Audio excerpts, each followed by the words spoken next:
यादव जी आपको देंगे। धन्यवाद अध्यक्ष जी। पहले सबसे पहले आपका मैं अपनी पार्टी और अपने नेता आदरणीय अखिलेश जी की ओर से ये जो तीनों ही के तीनों बिल आए हैं, संविधान संशोधन बिल, परसीमन बिल, संघराज्य बिल, तीनों ही बिलों का पुरजोर विरोध करता हूं सभापति जी, और संवैधानिक आधार पर करता हूं। देश के संविधान में हम संसद को पावर इस बात की दी गई है कि संविधान की सुरक्षा करें, सुरक्षा करें, लेकिन सभापति जी आज एक ऐसे बिल आए हैं कि हम लोग संविधान को ही तोड़ना, मरोड़ना, फोड़ना चाह रहे हैं, और इसका हम समाजवादी पार्टी के लोग पुरजोर विरोध करते हैं।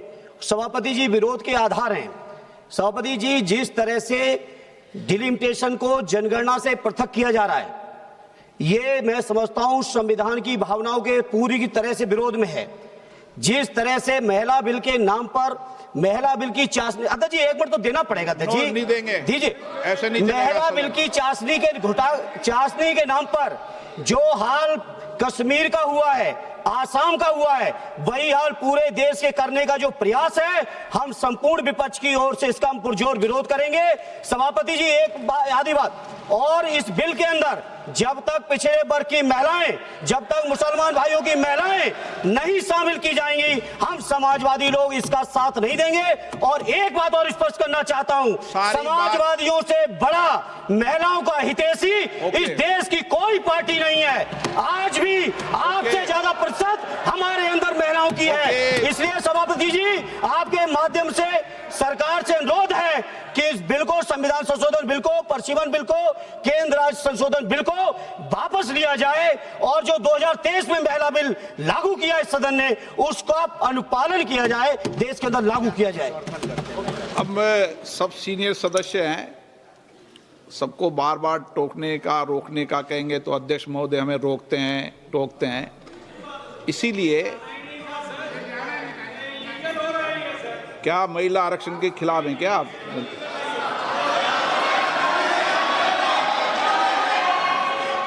यदि अब मैं नियम 72 को पढ़ दूं, नियम 72 को पढ़ दूं, एक मिनट, एनके प्रेमचंद्र जी, नियम 72 क्या कहता है ये पहले सबको स्पष्ट कर दूं। यदि किसी विधेयक को पुनर्स्थापित करने की अनुमति के प्रस्ताव का विरोध किया जाए तो अध्यक्ष द्वारा यदि ठीक समझा जाए और प्रस्ताव का विरोध करने वाले सदस्य प्रस्ताव को पेश करने वाले सदस्य द्वारा संक्षिप्त वक्तव्य दिए जाने की अनुज्ञा देने के बाद बिना अग्रतर वाद विवाद के प्रश्न को रखा जा सकेगा। परंतु जब प्रस्ताव इस आधार पर विरोध किया जाए कि विधेयक ऐसे विधान का, लेजिस्लेटिव कॉम्पिटेंस का, ऐसे विधेयक का विधान का सूत्रपात करता है जो विधायन क्षमता से परे है, तो अध्यक्ष द्वारा उस पर पूर्ण चर्चा की आज्ञा दी जा सकती है। परंतु ये भी है कि अध्यक्ष द्वारा वित्त विधेयक या विनियोग विधेयक को प्रस्तावित करने की अनुमति का प्रस्ताव तुरंत मतदान के लिए रखा जा सकता है। अब आपने रूल 72 में जिन्होंने नोटिस दिया है, आपने रूल 72 में ये टेक्निकल विषय उठाने का मौका दिया जा रहा है। मेरा एक बहुत विनम्रता से एक रिक्वेस्ट है, अभी जैसे हमारा समाजवादी ने कहा कि मुस्लिम महिलाओं का आरक्षण होना चाहिए, ये आज संवैधानिक बात इस तरह का रूल 72 में ना बोले। धर्म के नाम पर यह रिजर्वेशन नहीं हो सकता, संविधान में नहीं है, इस तरह का बात ना करें। आपने नहीं बुलाया जी, महिला विधेयक को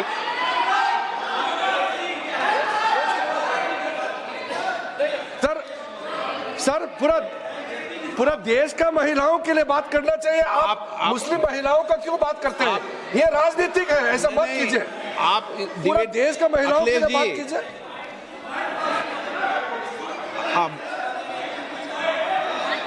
अखिलेश जी बोलते हैं, जल्दीबाजी क्यों है आपको जल्दीबाजी क्यों है? महिला विधेयक के पक्ष में हम, आप जनगणना क्यों नहीं कराना चाहते?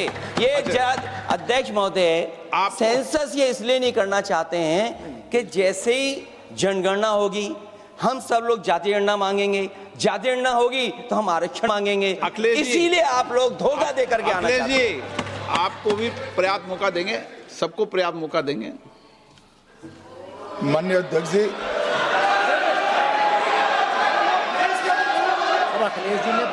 अखिलेश जी ने बोला, उसका जवाब दे रहे हो तो हाँ हाँ, उसी पे जा रहे हैं, उसी पे बोल रहे हैं, उसी पे बोल रहे हैं।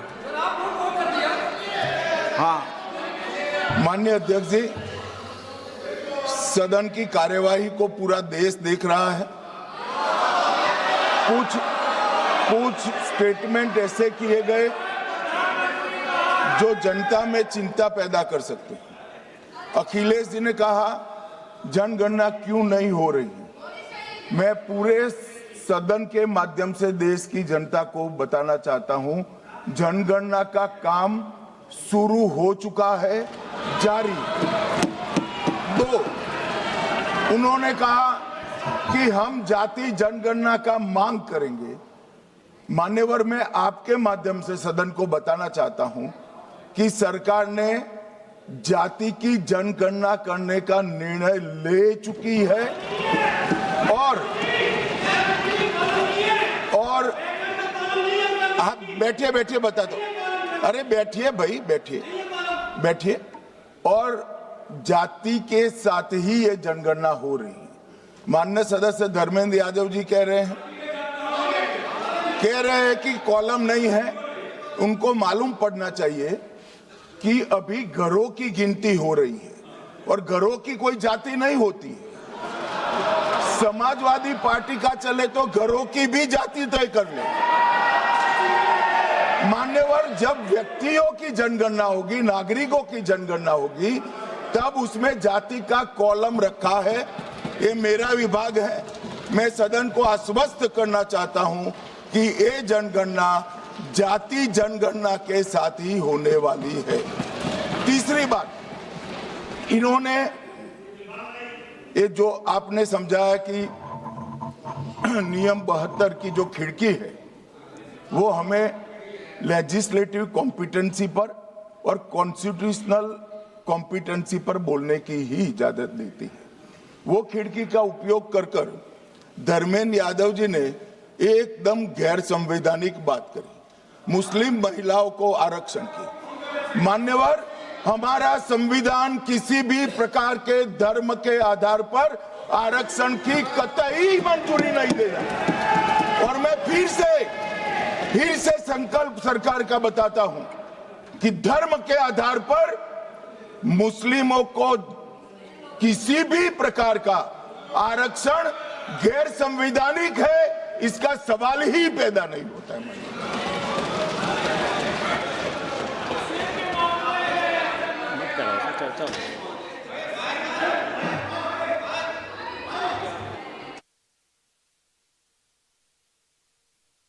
It's not there.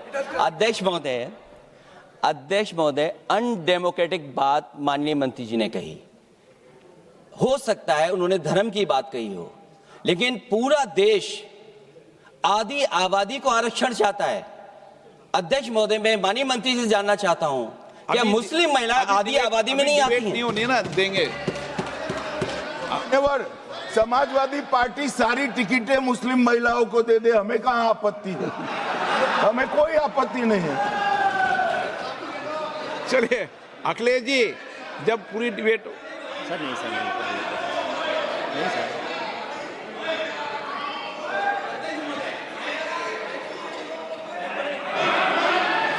अच्छा, अध्यक्ष महोदय, बहुत विनम्र उससे होकर के किसी को हर्ट न करे, वो बात भी मैं कहना चाहता हूं।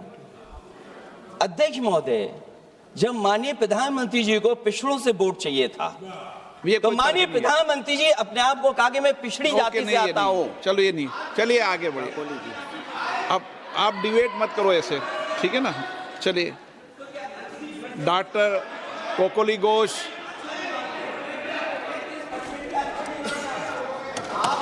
जब आपको डिबेट होगा तो पर्याप्त मौका मिलेगा।